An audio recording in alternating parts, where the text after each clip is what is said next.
BYD Yuan Up uchun zaryadlash qurilmasi o'rnatib berdik.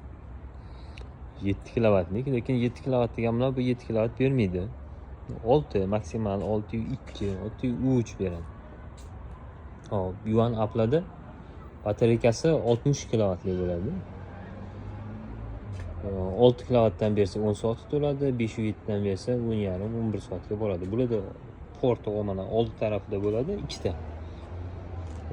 Mana bunisi tiqilmagan hozir Bistriniki, yon dunyosi. Shunaqa 7 kilovatli, 1,5 kilovatli zaryadchiga tushadi shu joyiga. Mana shu yerdan yig'ib berdik hozir. O'zi uchun alohida счетчикlar qo'yib, o'sha kerakli qurilmalari, kulerlar qo'yilgan yozda, o'sha qizib ketgan paytda sovutib turish uchun kuler datchiklari, u datchik uchun avtomat qo'yilgan обязательный. Yonida освещение uchun, o'zi uchun alohida avtomat qo'yilgan.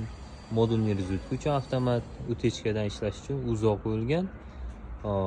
Перенапряжениyaga yoki напряжение tushib ketishiga rel напряжение и главный avtomat qo'yilgan. Zazminalar qilib berilgan. Xullas, buni kabeli uzunligi 5 metr bo'ladi. Elektromobil zaryadga qo'ydirmoqchi bo'lganlar uchun ma'lumot, buni kabeli 5 metrlik bo'ladi.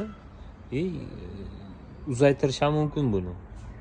Hozirgi kunda hamkasblarimiz tomonidan shu ishlar amalga oshirilmoqda, uzaytirish ishlari. Yonlarida mana havo aylanish uchun reshotkasi. Bu tarafda ham mana ochilgan, reshotka qo'yilgan. Xullas, shu variantda qilib berilgan. BYD mashinasi mana ko'rinishi juda ham yumshoq, mягкий mashina. Olmoqchi bo'lganlar bemalol olursa bo'ladi. Yurishlar zo'r, o'zimizni Cobalt ko'rsagan avtomobil.